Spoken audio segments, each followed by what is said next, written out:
Innovative Educators with Brooke Folgers. Find community, find strategies, find hope. You've Got Mail with Tom Hanks and Meg Ryan is my favorite movie ever. I could probably quote it word for word. I watch it a few times a year, and every time it brings me so much joy. Something about New York and the different seasons, and ultimately that this adorable love story centered in a bookstore starts with a simple note over I am. The whole concept of the power of Tom Hanks and Meg Ryan's note writing back and forth really has always just stuck with me. We all love the concept of mail and pen pals, and You've Got Mail, the movie, really capitalizes on that to the point of it being how love starts. And more than just love, I think that even innovation can start with a written note. Today, we're going to explore how writing notes can not only bring innovation to our practice, but spark hope for ourselves and for our learners. It's very easy to lose hope in education. There's a million things to do, a million boxes to check. For some of us, the ever present fear of violence at school, gun violence. For some of our kids, the fear of being taken by ICE, the fear of what they will return to when they go home. A lot of education can be filled with this sense of foreboding. And not a lot of it is about creating hope. I think that writing notes is the way we can create hope, a simple way to create hope every day.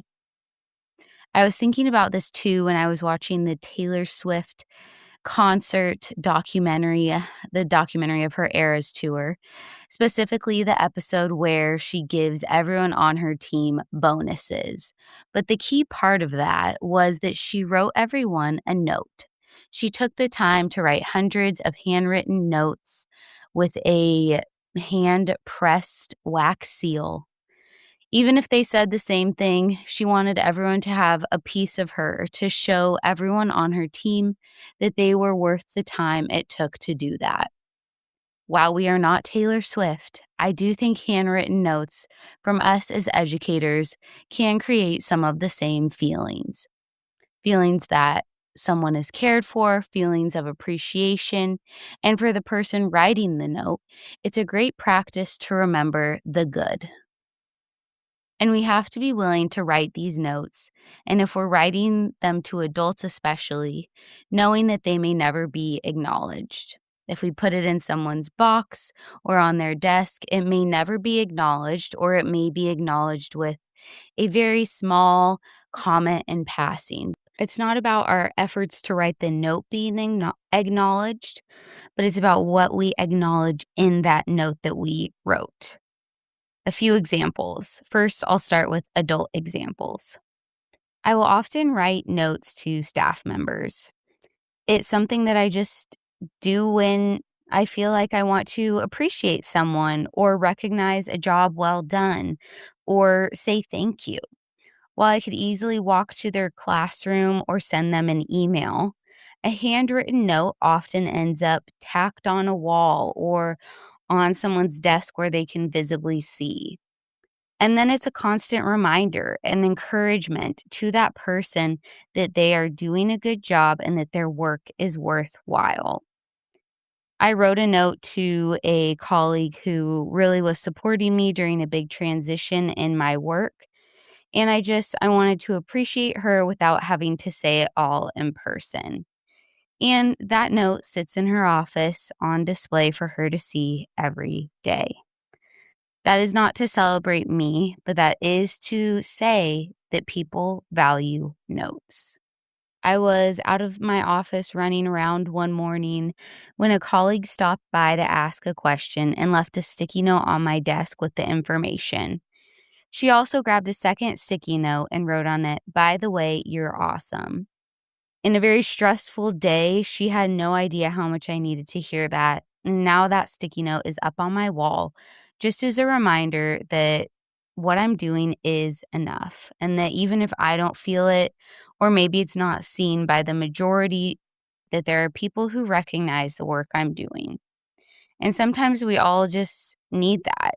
Recognized for working hard, recognized for doing our best, and specifically in education, recognized for giving our lives to this field. Handwritten notes work great with adults, and they work really great with kids. I always have a few students in every class who do not enjoy the public shout out. They don't want to talk in class. They don't want to be recognized in front of the whole class. It is nowhere near as meaningful to them as the one on one conversations or the one on one praise. So sometimes, if it's a busy day in class and one of my quieter students does something that I notice, I'll just write on a little sticky note what I noticed, why it was great, and I'll just stick it to their desk, right where they can easily grab it and read it to themselves. I've seen these sticky notes end up in the front of notebooks, in the front of binder covers, in pencil cases. These sticky notes are held onto and cherished by kids. This is a great way to give kids something to refer back to, teaching them about what they did that was great. And it often leads to them trying to emulate that again and again and again. The sticky notes to kids works great with the quiet kids. It also works great with kids who maybe are more reluctant to be part of the class. They may not be quiet, they may occasionally be disruptive or unengaged.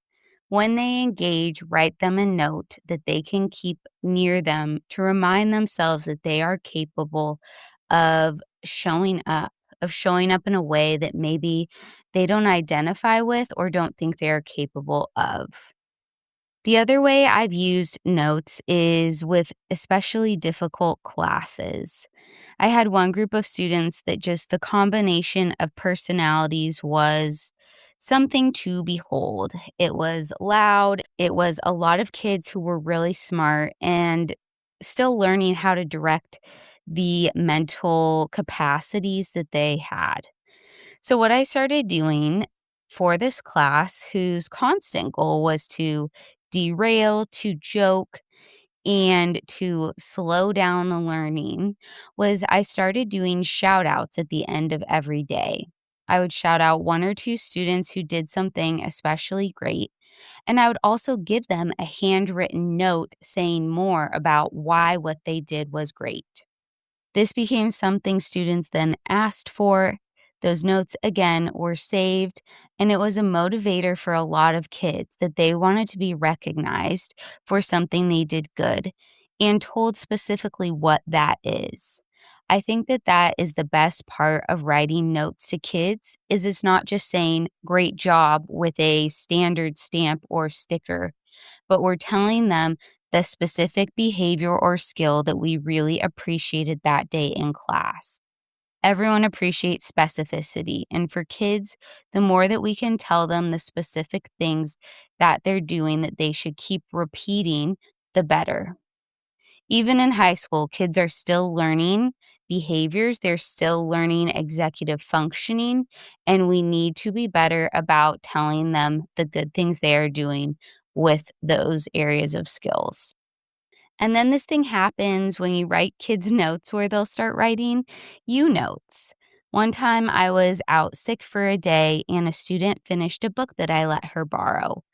The next day, I came back to the book sitting on my desk with a sticky note stuck to it that said, "Thank you so much for letting me borrow your book. I loved it," with stars and hearts and XOXO and the student's name on it. That sticky note also ended up on my wall for over a year, just as a reminder that even the littlest thing of letting a student take one of your personal books home to finish reading can go a long way. There was a moment in a school year where I was transitioned out of the classroom into a specialist role. This occurred about 2 months into the school year, and this departure left many of my students greatly disappointed. I had taught them in ninth grade, and we were expecting a second year together in 10th grade. That's the structure that my school did for English language arts. So when that promised second year didn't happen and we had to say goodbye, I ended up with a pile of notes on my desk from students. These notes are so cherished, and I continue to read them regularly to remind myself why I do what I do. I'm going to read you a few excerpts from these notes, not to highlight myself, to highlight that a 15-year-old who may get written off in other classes or believed to be immature, that student can articulate with refined detail what they appreciate about someone. So here are a few excerpts. One student said, "As someone who doesn't really like reading, you made reading seem more fun with life-changing stories. I just always feel happy in your class."